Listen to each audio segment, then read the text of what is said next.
बिस्मिल्लाहिर्रहमानिर्रहीम। Programme focus में आपको खुशामदीद कहते हैं। बिजनेस अपडेट में सबसे पहले बात करेंगे पाकिस्तान स्टॉक एक्सचेंज की। कारोबारी हफ्ते का आज पहला रोज था और पाकिस्तान स्टॉक एक्सचेंज में शदीद मंदी देखी गई। शदीद मंदी क्यों हुई, उसकी बहुत सारी वजूहत हैं। सबसे अहम वजह तो यह है कि IMF ने सर्कुलर डेट प्लान नामंजूर कर लिया है, जिसका एक बहुत बड़ा नेगेटिव इम्पैक्ट मार्केट में आया। फिर दूसरा ये कि इंतखाबात जिस तरीके से हुए और किसी भी पार्टी को वाज़ेह अक्सरियत नहीं मिली है, तो आइंदा वाले दिनों में ये एक्सपेक्टेशंस की जा रही हैं कि मखलूत हुकूमत बनेगी, मखलूत इक़्तिदार वजूद में आएगा। और जब मखलूत इक़्तिदार वजूद में आता है तो ऑब्वियसली रिसोर्सेज जो हैं वो डिवाइड होते हैं और उसी का एक नेगेटिव इम्पैक्ट मईशत पर आता है, जैसे कि माजी में बहुत सारी मिसालें हमारे सामने हैं। तो इसको लेकर भी सरमायाकार इंतहाई मुताद हो गए हैं और इसी की वजह से 100 इंडेक्स में हमने शदीद गिरावट देखी। मैं आपको थोड़ी सी फिगर्स बताऊं इस हवाले से। स्टॉक मार्केट में दौरान ट्रेडिंग 2200 पॉइंट्स की कमी हुई। इंतखाबात के बाद गैर यकीनी सूरत हाल जो पैदा हुई है उनके इंतहाई मनफी असर मुरतब हुए हैं। पाकिस्तान स्टॉक एक्सचेंज 61,000 पॉइंट्स की हद से गिर कर 60,647 पॉइंट्स की नफसाती हद पर ट्रेड होता हुआ देखा गया। मार्केट का अख्ताम भी नेगेटिव जोन के साथ हुआ। 1878 पॉइंट्स कमी के साथ 100 इंडेक्स बंद हुआ। 61,000 के लेवल पर 100 इंडेक्स की क्लोजिंग देखने में आई। सिर्फ 34 करोड़ 95 लाख से जायद शेयर्स का कारोबार हुआ। सरमायाकारों ने शेयर्स को फरोख्त करने पर तरजीह दी। ओवरऑल 349 कंपनीज के शेयर्स में खरीदो फरोख्त हुई। 32 कंपनीज के शेयर में हमने सिर्फ इजाफा देखा। आज 298 कंपनियों के शेयर में हमने कमी देखी। तो ओवरऑल पाकिस्तान स्टॉक एक्सचेंज के लिए आज इंतहाई बुरा दिन था। मार्केट में शदीद मंदी देखी गई। दौरान ट्रेडिंग 2200 से जायद पॉइंट्स की कमी देखी गई। गैर यकीनी सूरत हाल की वजह से सरमायाकार इंतहाई मुताहत है और आइंदा आने वाले सेशंस में भी शदीद गिरावट देखी जाएगी। इसके अलावा करेंसी मार्केट में आज डॉलर की कीमत में इजाफा हुआ। 5 पैसे डॉलर बढ़ा है इंटरबैंक मार्केट में। 279.28 पैसे से बढ़कर 279.33 पैसे पर इंटरबैंक मार्केट में डॉलर की क्लोजिंग आई है। तो आइंदा वाले दिनों में अगर रिजर्व्स बेहतर नहीं होंगे तो डॉलर मजीद बढ़ेगा। वैसे ही हमारे रिजर्व्स डिक्रीज हुए हैं क्योंकि हमने पेमेंट्स अदा की हैं, तो इसका भी एक नेगेटिव इम्पैक्ट करेंसी मार्केट में आया है और डॉलर आज महंगा हुआ है।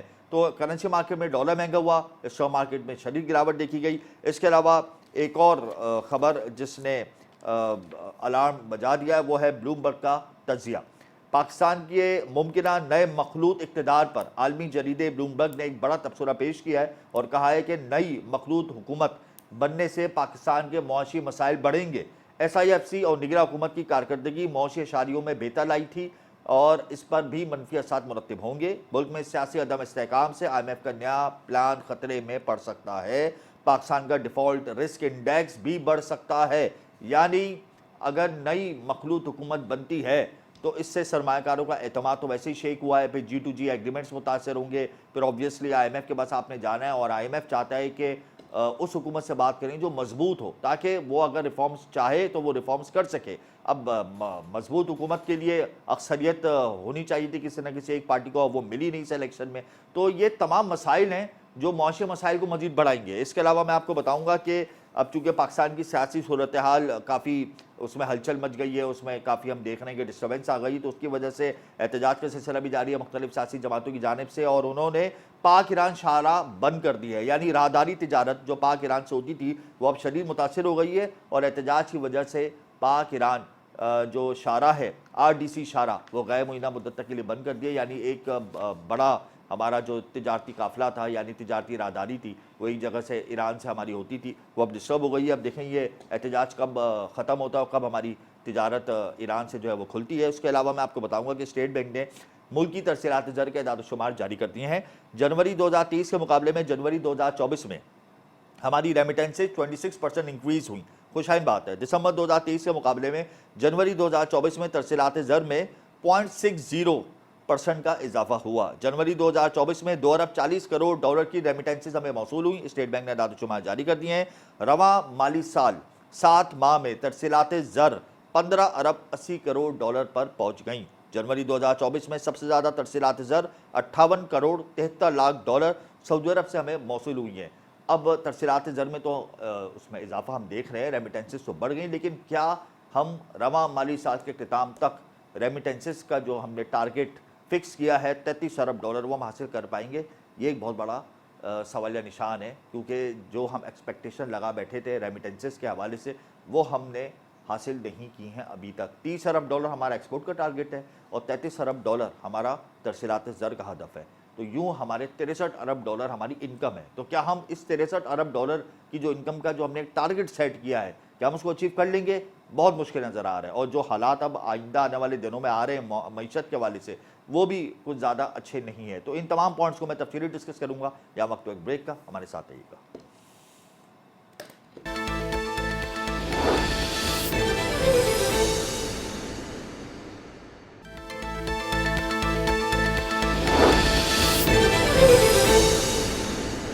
Welcome back. प्रोग्राम इस वक्त हमें ज्वाइन कर चुके हैं साबिक वजीर मुमलिकत बराए इन्वेस्टमेंट हारून शरीफ। बहुत शुक्रिया हारून साहब, आपने अपना कीमती वक्त दिया। हारून साहब, जिस तरीके से इंतखाबात हुए और जो तहफ़्फ़ुज़ात हैं इंतखाबात के हवाले से, शकूक व शुबात हैं, इसके मनफी असरात मुरतब हो रहे हैं मौशी मामलात पर, और आइंदा आने वाले दिनों में मौशी मामलात किस तरीके से हल होंगे? अगर मखलूत हुकूमत बनती है, हमें IMF के प्लान में जाना है, IMF क्या ताकतवर हुकूमत से मुज़ाकरात करना चाहता है? अब ताकतवर हुकूमत तो नहीं बन रही पाकिस्तान में, तो किस तरीके से आप मौशी मामलात को देखेंगे? IMF जो है वो एक मजबूत हुकूमत से बात करना चाहता है, वो बिल्कुल दुरुस्त है, क्योंकि अगर एक फ्रेगमेंटेड कोलेशन बनती है या वीक कोलेशन बनती है तो उसके अंदर रिफॉर्म्स के क्रिटिकल डिसीजंस लेने मुश्किल हो जाएंगे। उसकी दो तीन वजूहात हैं। एक तो मेन स्ट्रीम पार्टीज की आइडियोलॉजिकल डिफरेंसेस हैं, क्योंकि वो लोग जो है डिफरेंट तरह से सोचते हैं और उसको कन्वीन करके एक लाइन पे लाना मुश्किल दिखाई देता है। फिर अगर तीन प्रोविंसेस में अलग-अलग हुकूमतें हैं तो फिर हुकूमत के लिए सबको कंसल्ट करना, क्योंकि 18th अमेंडमेंट के बाद बहुत सी चीजें इस वक्त प्रोविंसेस को जा चुकी हैं, तो वो भी मुश्किल हो जाएगा। मेरा जो ज्यादा वरी इस वक्त ये है कि जब कोलेशन बनती है तो उसके अंदर जो रिसोर्सेज हैं उनको बांटा जाता है, और हुकूमत का साइज और फिस्कल डेफिसिट को घटाना इस वक्त बहुत जरूरी है। लेकिन अगर कोलेशन बनती है तो ये वजारतें कम करना बहुत मुश्किल हो जाएगा। तो इस सूरत हाल में मुझे इंटरनेशनल इदारों से नेगोशिएशन जो है खासी कॉम्प्लिकेटेड दिखाई देती है। और एक बड़ी बात यह है कि मुझे किसी भी पॉलिटिकल पार्टी के मैनिफेस्टो में अभी तक कोई ऐसी तैयारी नहीं दिखाई दी कि जाते ही अगर IMF से नेगोशिएट करना हो तो वो टेबल पर क्या रखेंगे।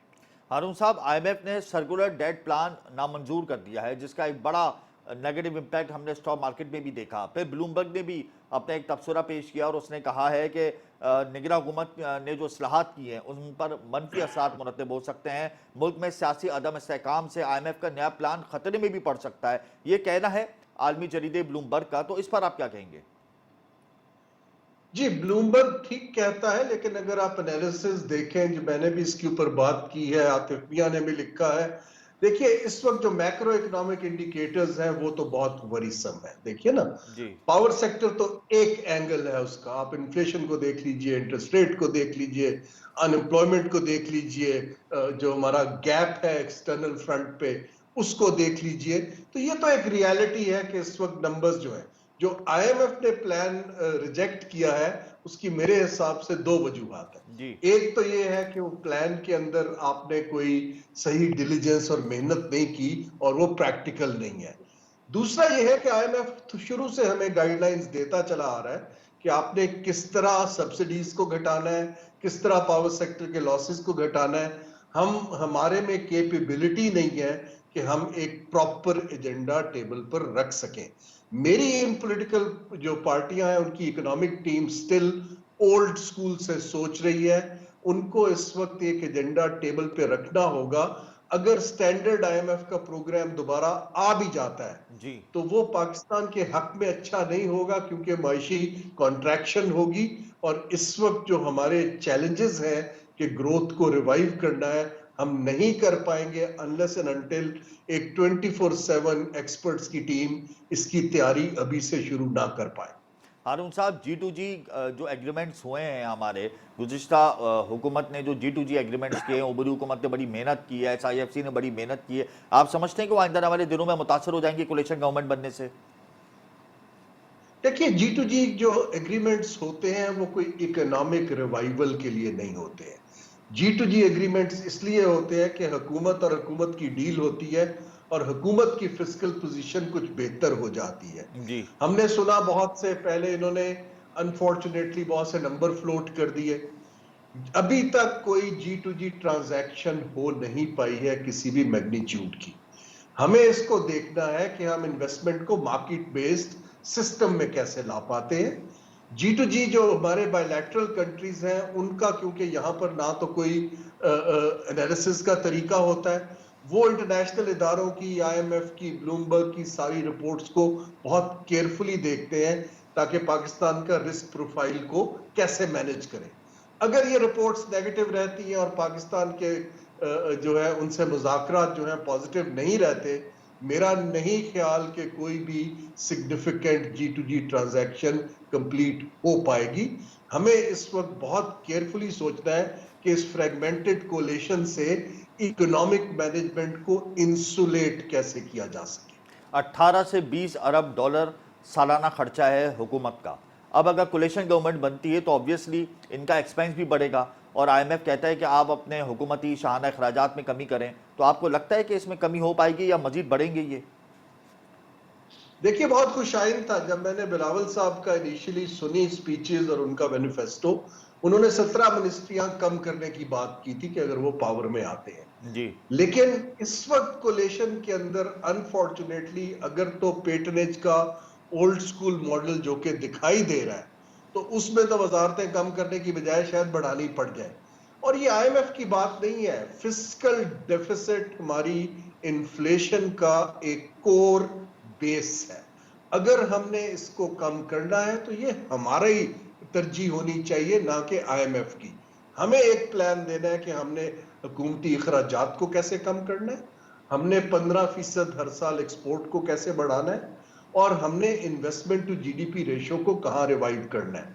जब तक ये तीन काम नहीं होंगे, और मैं बारहा कह चुका हूं कि ये इंस्टीट्यूशंस को मजबूत करना पड़ेगा, ये वजारतों के या कैबिनेट के बस का काम नहीं है। जब तक इंस्टीट्यूशन में प्रोफेशनल्स के लिए स्पेस नहीं क्रिएट की जाएगी, हम इसी तरह स्ट्रगल करते रहेंगे। आपको लगता है कि जो नई गवर्नमेंट जो भी आए इक़्तिदार में, वो ऑन टाइम IMF से मुज़ाकरात शुरू कर लेगी या इसमें मज़ीद ताख़ीर होगी? और जितनी ताख़ीर होगी IMF से मुज़ाकरात में, उतना महंगाई की शरह में इजाफा होगा, उतनी बेरोज़गारी बढ़ेगी, उतने डॉलर की जो मजबूती है वो मार्केट में हम देखेंगे, स्टॉक नीचे जाएगी। आपको लगता है कि हम ऑन टाइम शुरू कर सकते हैं एग्रीमेंट? देखिए, पहले तो आते ही उनको एक रिव्यू और करना है ताकि स्टैंड बाय अरेंजमेंट को कंप्लीट किया जा सके।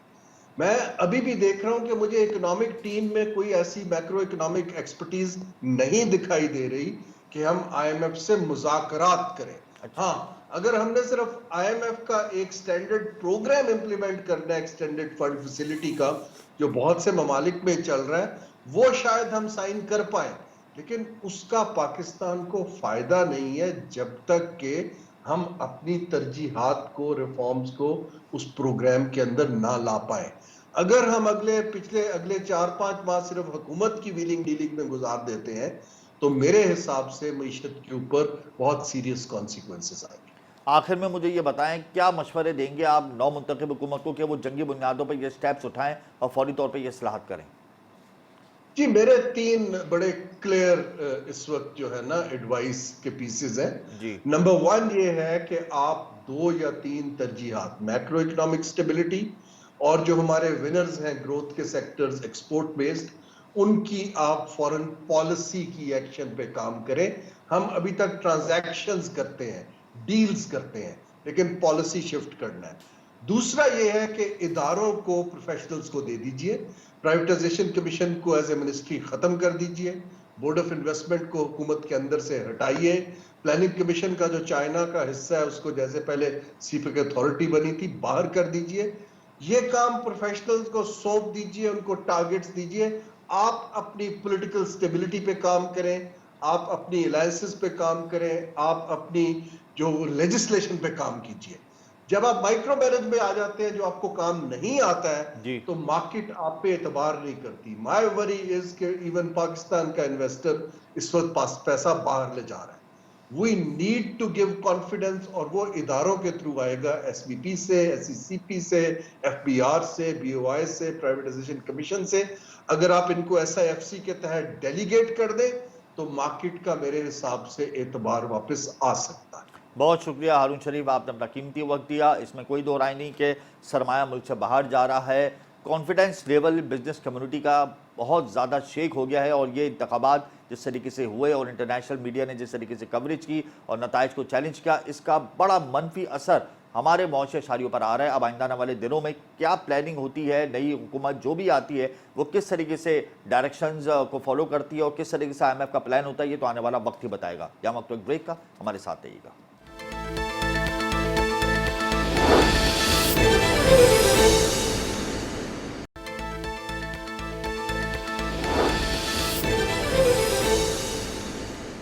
Welcome back. आज स्टॉक मार्केट क्रैश कर गई, 2200 से ज़ायद पॉइंट्स की कमी हुई, शदीद मंदी आज देखी गई, सरमायाकार इंतहाई मुताद हो गए। इसी हवाले से प्रोग्राम में हम बात करेंगे और हमें ज्वाइन कर चुके हैं एहसान मेहनती, डायरेक्टर आरिफ हबीब सिक्योरिटीज़। बहुत शुक्रिया एहसान साहब, आपने अपना कीमती वक्त दिया। कारोबारी हफ्ते का पहला रोज था, हम तो ये सोच रहे थे कि मार्केट बेहतर हो जाएगी, लेकिन यहाँ तो मखलूत हुकूमत बनने से सरमायाकार इंतहाई मुताद हो गए और फिर जो IMF ने हमारा जो गर्दिशी कर्जों का जो एक प्लान था उसको कंट्रोल करने के लिए जो हमने एक मंसूबा बनाया था, एक प्लान पेश किया था, उसको भी मुस्तरद कर दिया। तो ये तमाम अवामिल बने जिसकी वजह से मार्केट क्रैश कर गई, 2200 से ज़ायद पॉइंट्स की मंदी देखी गई आज। क्या कहते हैं इस हवाले से? देखिए, मैं ये समझता हूँ कि इस वक्त जो इलेक्शन का डेडलॉक है, जी। आई थिंक ये जितना जल्द इसका सोल्यूशन नजर आता है उतना ये मुल्क के लिए भी अच्छा है, मार्केट्स के लिए भी अच्छा है। उसकी वजह ये कि इस वक्त हम देख रहे हैं कि 26 तक जो है ये इलेक्शन के रिजल्ट जो है वो इस वक्त पेंडिंग है। 26 रिजल्ट्स का मतलब ये हो गया कि आपका अभी भी इस वक्त जो है तकरीबन 10% जो रिजल्ट है वो इस वक्त इलेक्शन का जो है वो इंडिपेंडेंट ले या फिर जो भी कैंडिडेट्स हैं उनके रिजल्ट्स जो हैं वो फाइनलाइज नहीं हुए, तो वो रिजल्ट्स ही रोक लिए गए हैं। तो डिसीजंस होते हैं इलेक्शन कमीशन से, उतनी अनसर्टेनिटी कम होगी क्योंकि ये यहाँ पे एक हंग पार्लियामेंट बन रही है, कोई एक पार्टी जो है उसकी मेच्योरिटी नहीं है। और ज़ाहिर ऐसी सिचुएशन में जितनी क्लैरिटी होती है उतनी स्टेबिलिटी जो है वो देखी जाएगी। मुल्क के लिए भी, फॉरेन इन्वेस्टर के लिए भी, आगे प्राइम मिनिस्टर किस पार्टी का बनना है ये भी एक कॉन्टेस्ट तो हर पार्टी की तरफ से जो है नए नाम आ रहे हैं। तो we have to see finance minister कौन होते हैं, क्योंकि ऐसी सिचुएशन के अंदर जहाँ पर हम इन्फ्लेशन को देख रहे हैं 30% से ऊपर, और फिर हम देख रहे हैं कि इन्फ्लेशन के अलावा जो हमारे दीगर जो चैलेंजेस हैं, सर्कुलर डेट क्राइसिस है, इसके अलावा IMF से डील करना है, वो कौन से फाइनेंस मिनिस्टर होंगे। एग्जिस्टिंग फाइनेंस मिनिस्टर की भी जो है कंटिन्यूंस की बातें आ रही हैं, तो अगर एग्जिस्टिंग जो सेटअप है उसी को कंटिन्यू रहना है तो ये काफ़ी ज़्यादा इस वक्त अनसर्टेनिटी है कि ये कौन जो है इस इकोनॉमिक सिचुएशन को हैंडल करेगा going forward, besides the Premiership जो जिसके डिसीजंस होने। लेकिन एहसान साहब, अब जाहिर सी बात है अदालतों में केसेस चले गए, चैलेंज हो रही हैं, जीत और फिर वो तो लंबा एक प्रोसीजर है, फिर फॉर्म 47 और फिर RO के मामला, और फिर वो इस तरीके से जो हम देखेंगे कि इकदाम किए जाएंगे अदालत की जानिब से, उसमें तो टाइम लगेगा। तो अब ये जो टाइम लग रहा है और फिर ऊपर से रमज़ान करीब है और फिर IMF सब ने प्लान भी करना है, तो ये जो गैप होगा 2-3 महीने का, ये हम कैसे फुलफिल करेंगे? देखिए, आई थिंक कि ये सारी जो सिचुएशन है ये स्टेबलाइज हो जाएगी। ये आप देख लें कि ये कुछ दिन आने वाले कोई 5-6 दिनों के अंदर जैसे ये रिजल्ट्स फाइनलाइज होते हैं ECP की तरफ से, आई थिंक कि रिजल्ट्स फाइनलाइज हो जाने चाहिए। रिजल्ट ज़ाहिर है अब हम देख रहे हैं कि 4 दिन हो गए ये इलेक्शन को और रिजल्ट्स 26 रिजल्ट्स रोक लिए गए। तो आई थिंक कि ये इसको जल्दी ख़त्म होना चाहिए, क्योंकि ये ज़ाहिर अगर आपको रिजल्ट नहीं मिलेंगे तो प्राइम मिनिस्टर कौन बनेगा, और अगर प्राइम मिनिस्टर कोई नहीं बनते तो अनसर्टेनिटी रहेगी कि ये कहाँ पे बात बनी ना जाकर। तो क्योंकि बहुत सारी जो पार्टीज हैं वो सब अपने अपने जो है कैंडिडेट्स और हर लेवल पर उसने दिए हुए हैं, और वो कैंडिडेट्स के क्या रिजल्ट्स होते हैं, किस तरीके से वो रिजॉल्व करते हैं इकोनॉमिक इशूज को, इसकी अनसर्टेनिटी बिल्कुल रहेगी। IMF जो हमारा लैंडर है वो भी देख रहा है, जो US गवर्नमेंट है वहाँ से भी डिप्लोमेटिक फ्रंट पे जो है काफ़ी पेशरफ्त हो रही है कि ये क्या रिजल्ट्स हैं इस वक्त, और रिजल्ट्स के अंदर क्या है, इसके इन्वेस्टिगेशन के क्या रिजल्ट्स होंगे। आई थिंक ये बहुत सारे ऐसे मामलात हैं जिसको जितना जल्दी हम रिजॉल्व करते हैं वो हमारे लिए स्टेबिलिटी का बायस। गैर यकीनी सूरत हाल तो आने वाले चंद दिनों तक रहेगी। तो स्टॉक मार्केट में आप 100 इंडेक्स के पोजीशन को कहाँ देखते हैं? आज ट्रेडिंग के दौरान 100 इंडेक्स 2200 पॉइंट्स माइनस हुआ, ऑलमोस्ट मार्केट क्रैश हो गई। तो अब आने वाले सेशंस में भी अगर इसी तरीके से शदीद मंदी देखेंगे तो अरबों रुपए का नुकसान हो जाएगा सरमायाकारों को। क्या कहते हैं इस हवाले से? देखें बिल्कुल, ये तो आप देखें आईएमएफ की तरफ से डिफॉल्ट रिस्क जो है वो ब्लूमबर्ग की तरफ से व्यूज दिए गए हैं, और फिर इसके अलावा मूडीज जो है पॉलिटिकल या को जो है काफी सीरियस ले रहा है रेटिंग के लिए। हमारी जो रेटिंग एजेंसीज होती हैं, आई थिंक ये सारे मामला बिल्कुल सामने हैं सबके कि ये जो रिजल्ट्स हैं या इलेक्शन के जो जो मुलाकात है उनको जितना जल्दी जो है वो जो जाए, बेहतर रिजल्ट्स आने चाहिए, और फिर जो ही जिसके भी कॉन्फ्लिक्ट्स हैं उनकी रेजोल्यूशन इंपॉर्टेंट है। इनसिक्योरिटी के भी कंसर्न्स हैं, प्रोटेस्ट भी हो रहे हैं। तो आई थिंक कि ये सारी चीज़ें जिस तरह से कवर होती हैं उसी तरीके से हम मार्केट में स्टेबिलिटी देखेंगे। आइंदा आने वाले दिनों में हमारे पास एफडीआई की कोई प्लानिंग तो है नहीं। आज भी करेंसी मार्केट में डॉलर इंक्रीज हुआ है 5 पैसे। तो आप समझते हैं कि रिजर्व जिस तरीके से हमारी तेजी से घट रहे हैं इंटरनेशनल पेमेंट्स की वजह से, तो अगर आइंदा आने वाले दिनों में डॉलर भी बढ़ता है तो उसका भी एक नेगेटिव इम्पैक्ट ट्रेडिंग पर आएगा? देखिए डॉलर का तो मुझे नहीं पता कि वो बढ़ता है, बिकॉज उसकी वजह ये कि हमने आज 2.4 बिलियन जो डॉलर्स है उसकी रेमिटेंस का डेटा देखा हमने जनवरी का। ये 400 मिलियन डॉलर से ज़्यादा हमने ऑलरेडी करंट अकाउंट सरप्लस कर लिया। ये फिर 800 मिलियन डॉलर तक चला जाएगा। तो ये जो है इंडिकेशन तो यही है कि अब इकोनॉमिक फ्रंट पे तो पाकिस्तान बहुत बेहतर हो चुका है। रिजर्व्स हमारे घट रहे हैं। अभी तो स्टेट ओवरऑल बैंक ने जो देखते हैं एदाद शुमार जारी किए हैं गुज़िश्ता हफ्ते, उसमें तो हमारे रिजर्व्स घटे हैं। तो आज भी इंटर बैंक की जो क्लोजिंग है उसमें 5 पैसे डॉलर बढ़ा है, 279.28 पैसे से इंक्रीज होकर डॉलर 279.33 पैसे पे आ गया है। तो आपको लगता है कि आइंदा अगर आइंदा आने वाले दिनों में डॉलर बेहतर होता है इंटर बैंक मार्केट में और रुपया कमज़ोर होता है तो इसका मनफी असर आएगा ट्रेडिंग पर? स्पेकुलेटर्स मैनिपुलेटर्स मुतारिक हो जाएंगे? जी मैं ये समझता हूँ कि ये जो रुपया है उसके अंदर तो कमी ही नजर आएगी, और उसकी वजह ये कि हम देख रहे हैं कि आगे एसआईएफसी की तरफ से जो इनिशिएटिव्स लिए जा रहे हैं जी भी जो है कुछ कमिटमेंट्स हैं यूएई की तरफ, सऊदी अरेबिया की तरफ से। तो हमें तो नहीं नजर आ रहा कि ये कोई रुपये की इंस्टेबिलिटी अपेरेंटली नजर आए। फिर उसके बाद हमने जो करंट अकाउंट सरप्लस देखा है 400 मिलियन डॉलर का, और फिर अब जो इस माह जो है फिर करंट अकाउंट सरप्लस आएगा, तो ये तो इकोनॉमिक सिचुएशन तो बहुत बेहतर पाकिस्तान की हो गई है। फॉरेन इन्वेस्टमेंट तो आ रही है कैपिटल मार्केट्स में, बट उसके साथ हम देख रहे हैं कि जो रिजल्ट भी जो है कॉर्पोरेट्स के काफ़ी ज़्यादा स्ट्रॉन्ग है। तो मैं ये समझता हूँ कि ये रुपये की इंस्टेबिलिटी तो नहीं नज़र आ रही। इकोनॉमिक फ्रंट पे भी पाकिस्तान काफ़ी कंट्रोल सिचुएशन में है, given the efforts of caretaker government, और केयरटेकर गवर्नमेंट ने काफ़ी हद तक जो है मगर एहसन साहब, रेजोल्यूशन के भी जो है बिल्कुल प्लान्स इसमें खैर कोई दो राय नहीं कि निगरान हुकूमत ने जो मौची इस्लाहत की हैं वो वाकई में काबिल ज़िक्र हैं। लेकिन जिस तरीके से अब जो हालात बनने जा रहे हैं उसमें तो G2G एग्रीमेंट्स जो हैं वो भी मुतासर होने के खदशात है। जब IMF से हमारा प्लान डिस्टर्ब होगा और ऑब्वियसली IMF के बाद जाते जाते हमें काफ़ी वक्त लग जाएगा, तो मौशी अशारिये बेहतर तो हैं इस वक्त, इसमें कोई दो राय नहीं। आइंदा आने वाले दिनों में मौशी अशारियों की सिमत को आप कहाँ देखते हैं? देखिए इस वक्त तो जो प्रॉब्लम नज़र आ रहा है वो इकोनॉमिक फ्रंट पे नहीं आ रहा, लेकिन चैलेंजेस जो हैं वो बहुत ज़्यादा हैं। यानी कि सर्कुलर डेट क्राइसिस की रेजोल्यूशन के लिए जो प्रपोजल्स आईएमएफ को दिए गए हैं एसआईएफसी की तरफ से, वो आई थिंक कि उसकी अप्रूवल होनी चाहिए, और आईएमएफ भी देखना चाहिए लेंडर के वो इसको अप्रूवल दे, ताकि ये जो इस वक्त हमारा सर्कुलर डेट क्राइसिस है वो ख़त्म हो। प्राइवेटाइजेशन के फ्रंट पे भी प्रपोजल्स आईएमएफ यानी कि लेंडर को दिए हुए हैं। तो आई थिंक ये लेंडर्स ने भी बहुत सारी चीज़ें हमारी अप्रूव करनी है, हमारे जो प्रॉब्लम्स है इकोनॉमिक प्रॉब्लम्स उसकी रेजोल्यूशन के लिए। तो आई थिंक कि ये जो नई गवर्नमेंट होगी उसके लिए चैलेंजेस आईएमएफ को डील करना होगा, नई गवर्नमेंट के और लिए आई थिंक चैलेंजेस होंगे। एहसन साहब आप साथ ही रहिएगा, मुझे यहाँ ब्रेक लेनी है, ब्रेक के बाद हम गुफ्तगू के सिलसिले को जारी रखेंगे।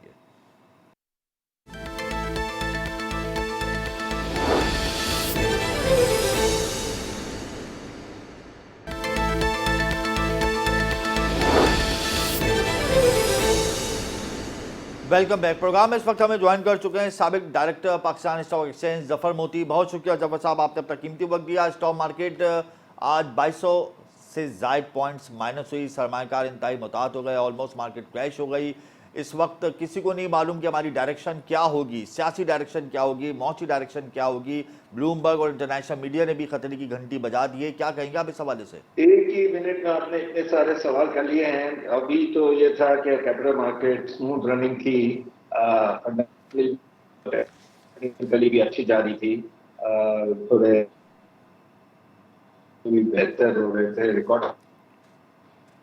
हर प्रोग्राम, स्पेशली आपके प्रोग्राम में तो मैं हमेशा कह रहा था नोन फैक्टर है क्राइसिस का, और उसकी अभी नहीं है।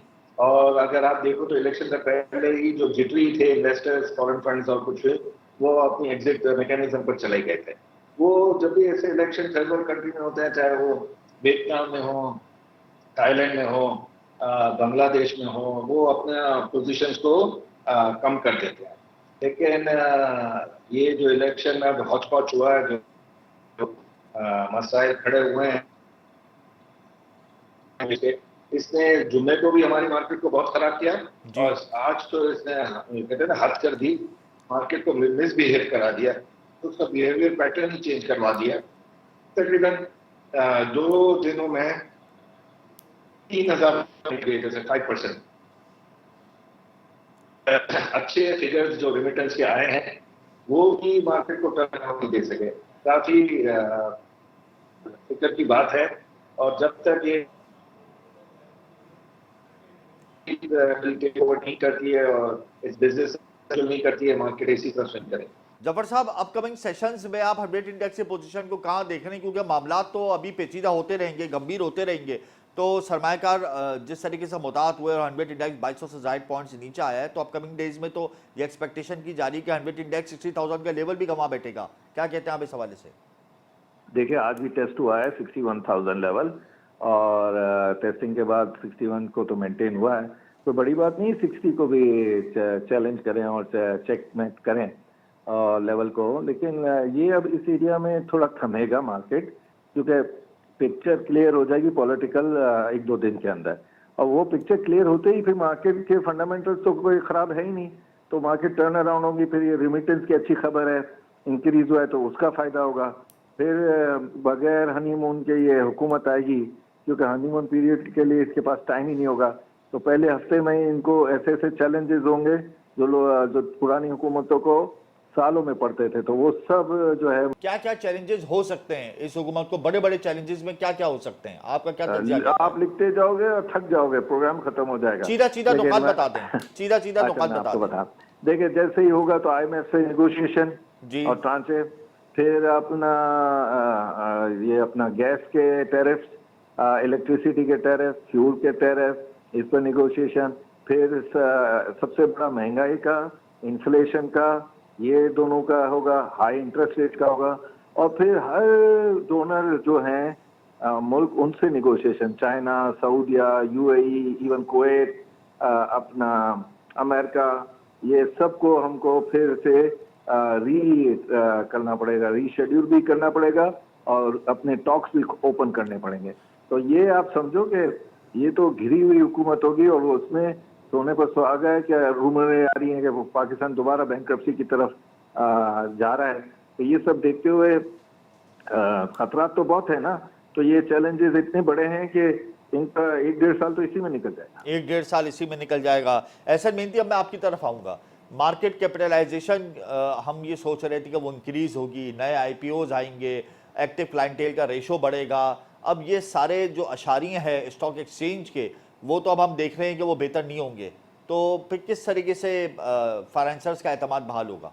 देखिए, मैं ये समझता हूँ कि इस वक्त जो है वो काफ़ी पोटेंशियल जो है मार्केट के अंदर है, और ज़ाहिर है फाइनेंशियल रिजल्ट्स काफ़ी ज़्यादा स्ट्रॉन्ग आए हैं, बैंक आगे सर्कुलर डेट क्राइसिस की जो रेजोल्यूशन के लिए IMF को प्रपोजल्स दिए गए हैं, SIFC डायरेक्टेड प्रपोजल्स हैं, अगर ये इफेक्टिव हो जाते हैं तो ये डिविडेंड्स जो हैं 100 रुपये से ऊपर पर शेयर जो है ये डिविडेंड्स प्रपोज किए गए हैं। आई थिंक कि मार्केट के अंदर एक फायर की तरह जो है वो तेज़ी देखी जा सकती है, लेकिन जाहिर है अब हमने IMF की तरफ भी देखना है, हमने नई पॉलिटिकल गवर्नमेंट की तरफ भी देखना है, तो जो पोटेंशियल है वो उसकी तो आप बात ही नहीं करें, स्काई इज द लिमिट। लेकिन यानी नए IPOs आप देख रहे हैं इस साल कि नए IPOs आ जाएंगे? देखिए, IPOs का तो मुझे नहीं पता, लेकिन मार्केट के अंदर पोटेंशियल बहुत ज़्यादा है। जिस तरह से मैंने बताया कि इकोनॉमिक डेटा जो पाकिस्तान $2.4 बिलियन की रेमिटेंस पर पहुंच गया है, और जो करंट अकाउंट्स प्लस $400 मिलियन का देख लिया जनवरी माह तक, आई थिंक कि ये जो सरप्लस है ये कंटिन्यू होगा, और अब हम इकोनॉमिक फ्रंट पे काफ़ी ज़्यादा स्ट्रॉन्ग हो चुके हैं। और जो प्रपोजल्स दिए जा रहे हैं उसमें लाइकली जो है वो मार्केट के अंदर मैसिव इंक्रीज देखा जा सकता है। लेकिन अगर पॉलिटिकल इंस्टेबिलिटी रहेगी तो ब्लूमबर्ग का व्यू ये है कि डिफॉल्ट रिस्क भी बढ़ जाएंगे। तो पॉलिटिकल टर्मोइल को हमने किसी भी तरीके से इलेक्शन के रिजल्ट्स निकालने हैं हमने ईसीपी से। तो अब वो इलेक्शन के रिजल्ट्स क्यों नहीं निकल रहे 4 दिन के बाद भी, ये हमें देखना है। और प्राइम मिनिस्टर जो होंगी या उनकी टीम होगी फाइनेंस मिनिस्टर की, उनकी सिलेक्शन क्या होती है, जी, मार्केट उसका इंतजार। मार्केट इंतजार करिए कि नई गवर्नमेंट की क्या सिलेक्शन होगी। डिफॉल्ट रिस्क बढ़ जाएगा। जफर साहब, टेक्निकल डिफॉल्ट तो देखिए हम पहले ही कर चुके हैं, ना हम अपने अंदरूनी कर्जे अदा कर सकते हैं, ना हम अपने बैरूनी कर्जे अदा कर सकते हैं। तो सॉवरेन डिफॉल्ट का रिस्क बढ़ जाएगा। ब्लूमबर्ग ने खतरे की घंटी बजाती है। बड़े दिनों के बाद ये लफ्ज़ सुनने में आ रहा है, जो कि बिल्कुल भी अच्छा लफ्ज़ नहीं है। तो इसको आप किस तनाज़ुर में देखेंगे कि हुकूमत जो है वो इस लफ्ज़ से छुटकारा पाने के लिए IMF के पास जाएगी और IMF इंतहाई सख्त शराइत रखेगा। क्या फुलफिल कर पाएगी हुकूमत इन सख्त शराइत को? क्या आवाम को रिलीफ दे पाएगी? क्या बिजनेस इंडेक्स बेहतर हो पाएगा हमारे मुल्क का? बिल्कुल नहीं दे पाएगी, बिल्कुल नहीं दे पाएगी, क्योंकि आईएमएफ ने पहली शर्त में ये लिखा है कि कोई वर्ड रिलीफ का भी यूज ना करे, और रिलीफ ना मिलने की वजह से ही ये जो हालात है, महंगाई है या कमर तोड़ महंगाई हो गई है। मैं सबसे पहले हुकूमत को तो ये करना चाहिए कि बॉर्डर खोल देना चाहिए इंडिया की तरफ से। पहले भी नवाज शरीफ साहब ने किया था और वो खुद अपने मैनिफेस्टो में भी कह चुके हैं कि हमारा इंडिया से ताल्लुकात बेहतर हम करेंगे। तो उससे क्या होगा कि जो टमाटर, प्याज, ये जो महंगाई का एक दौर चल रहा है वो कराची में, पाकिस्तान में, वो थोड़ा नरम इजी हो जाएगा आवाम के लिए। उसकी इजीनेस का फिर फायदा उठाते हुए बाकी सब चीजें करें। बाकी डिफॉल्ट का एक एलिमेंट तो पाकिस्तान के सर पर एक तलवार हमेशा के लिए अब लटक गई है। पाक ईरान बॉर्डर बंद हुआ हुआ है एहतजाज की वजह से। पाक ईरान राहदारी तिजारत हमारी मुतासर हो गई है। इंडिया के साथ तो हम बहुत बाद में खोलेंगे, ये कैसे हम खोलें जफर साहब? ये भी अब खुल जाएगा, वो आप फिक्र नहीं करें। लेकिन मेरे ख्याल में पाक ईरान से ज्यादा पाक इंडिया की ट्रेड है, कल्चरल सिमिलरिटीज हैं। अच्छा, अपना ईस्ट पंजाब और वेस्ट पंजाब ट्रेड करने का शौकीन भी है, और अपना इनके ताल्लुकात भी बने हुए हैं। और अमृतसर का रोड और वाघा का रोड खुलता है ना, तो उसकी स्पीड बहुत तेज है बड़ी मार्केटों में आने के लिए। तो ये कंसिडर करना चाहिए। मुशर्रफ के टाइम में जब ऑल टाइम खराब हालात थे इंडिया से भी, तो भी डॉक्टर सलमान शाह ने अपना मिनिस्टर ऑफ फाइनेंस होते हुए भी उन्होंने ये सब जो एसेंशियल आइटम है उसके लिए बॉर्डर खुला रखा था। बहुत शुक्रिया जफर साहब, आपने अपना कीमती वक्त दिया। ऐसा मेहनती, आपने भी अपना कीमती वक्त दिया। पाकिस्तान की जो जोग्राफिकल लोकेशन है वो इंतहाई शानदार है। 6 अरब लोगों से हमारी कनेक्टिविटी है। अगर हम रीजनल ट्रेड को फ़रोग दें तो यकीनन हम अपनी तिजारत की राय हमवार कर सकते हैं, हम अपना ट्रेड डेफिसिट कंट्रोल कर सकते हैं, हमारे मौचे शारिया बहुत बेहतर हो सकते हैं। लेकिन अगर हम रीजनल ट्रेड की कोई पॉलिसी बनाएं और उस पर अमल करें। बहरहाल चैलेंजेस हैं और ये चैलेंजेस बढ़ेंगे, और जो भी हुकूमत आएगी, ख्वाह वो मखलूत आए या जिस तनाजुर में भी हुकूमत बनती है, वो अगर स्क्रीन पर आती है तो उसके लिए मौची चैलेंजेस तैयार खड़े हैं। और अब इस दफ़ा इसकी शिद्दत में हम इजाफा देखेंगे, क्योंकि IMF का जो नया प्लान होगा उसमें इंतहाई सख्त शराइत होंगी। ओबरी हुकूमत ने IMF को जो एक प्लान दिया था, सर्कुलर डेट प्लान, उसको IMF ने रिजेक्ट कर दिया है। अब जो नई हुकूमत आएगी वो सर्कुलर डेट प्लान क्या पेश करती है, कितने फोर्स के साथ वो IMF के सामने अपना प्लान रखेगी, क्या होमवर्क होगा, ये भी एक बहुत बड़ा सवालिया निशान है। जबकि इन्फ्लेशन, रिसेशन और बिजली, गैस, पेट्रोलियम लीवी के मसाइल उसके सामने होंगे। फिर आवाम को अगर रिलीफ नहीं मिलेगा तो गवर्नमेंट किस तरीके से परफॉर्म करेगी, ये सारे शकूक व शुबहात जन्म ले चुके हैं। बिजनेस इंडेक्स भी शेक हुआ है। ब्लूमबर्ग और इंटरनेशनल मीडिया ने भी खतरे की घंटी बजाती है। बहुत ज़्यादा चैलेंजेस है, लेकिन फिर भी हम नाउमीद नहीं हैं। मुझे और मेरी टीम को इजाज़त दीजिए, कल हम फिर हाजिर होंगे। अल्लाह हाफ़िज़।